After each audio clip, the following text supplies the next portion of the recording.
Assalamualaikum warahmatullahi wabarakatuh. Perkenalkan, nama saya Nuriyatima dari kelompok 5 dengan NIM H10712211031. Saya dari program studi Geofisika Universitas Tanjung Pura. Dengan adanya video ini, saya ingin menjelaskan dan memberitahu kepada audiens apa sih itu demokrasi Indonesia, seperti apa demokrasi Indonesia, dan bagaimana demokrasi Indonesia itu berjalan. Nah, daripada berlama-lama, mending langsung saja kita simak materi dari penjelasan mengenai demokrasi Indonesia di video berikut. Oke, di sini kita akan menjelaskan materi mengenai demokrasi Indonesia, teman-teman. Nah, sebelum kita lanjut, kita harus tahu dulu apa sih itu demokrasi. Nah, demokrasi itu berasal dari bahasa Yunani, yang demos yang berarti rakyat dan kratos yang berarti kekuasaan. Nah, artinya pemerintahan itu diperoleh dari rakyat, oleh rakyat, dan untuk rakyat, teman-teman. Nah, prinsip utamanya yaitu kebebasan, persamaan hak, dan partisipasi rakyat dalam pemerintahan. Kita ambil contoh seperti hak memilih dalam pemilihan umum atau pemilu, teman-teman. Kita lanjut ke sejarah demokrasi di Indonesia. Nah, yang pertama itu ada demokrasi parlementer, di mana 1945 sampai 1959. Sistem parlementer yaitu presiden hanya sebagai kepala negara, teman-teman, dan perdana menteri memegang kekuasaan eksekutif. Banyak pergantian kabinet karena instabilitas politik. Yang kedua yaitu demokrasi terpimpin pada tahun 1959 sampai 1966, teman-teman, yang dimana Presiden Soekarno mengambil alih kekuasaan penuh dan dominasi presiden minim oposisi, peran militer dan PKI menguat, berakhir dengan peristiwa G30 SPKI dan munculnya Orde Baru. Yang ketiga yaitu demokrasi Pancasila pada tahun 1966 sampai 1998, yang dimana sentralisasi kekuasaan di tangan Presiden Soeharto.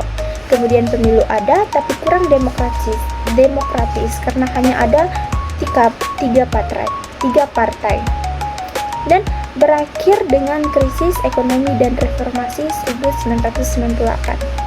Kemudian yang keempat yaitu demokrasi reformasi di tahun 1998 hingga sekarang, yang dimana sistem presidensial dengan pemilu langsung, kebebasan pers dan partisipasi politik lebih terbuka, dan desentralisasi pemerintahan dan otonomi daerah.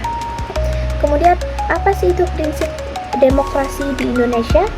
Yaitu yang pertama ada kedaulatan rakyat, di mana rakyat sebagai pemegang kekuasaan tertinggi, pemilu yang bebas dan jujur, di mana pemilu langsung, umum, bebas, rahasia, jujur, dan adil atau luberjurdil.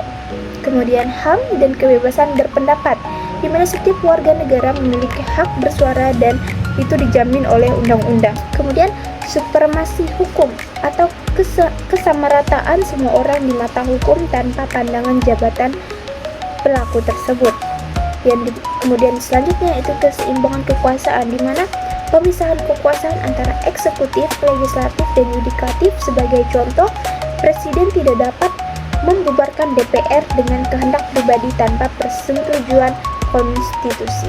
Adapun tantangan demokrasi di Indonesia yaitu yang mencakup seperti uang atau money politis, kemudian korupsi di pemerintahan, kemudian hoax dan disinformasi, kemudian golput dan apatisme politik, serta intoleransi dan radikalisme, dan terakhir oligarki. Solusi untuk memperkuat demokrasi tersebut, teman-teman, yaitu bisa meningkatkan kesadaran dan pengetahuan akan politik untuk masyarakat, kemudian memperkuat lembaga-lembaga anti korupsi, kemudian meningkatkan transparansi pemerintahan, kemudian mendorong partisipasi aktif generasi muda dalam politik, kemudian juga memanfaatkan media sosial dengan bijak. Berikutnya adalah kesimpulan yang dimana demokrasi di Indonesia telah mengalami berbagai perubahan sejak kemerdekaan.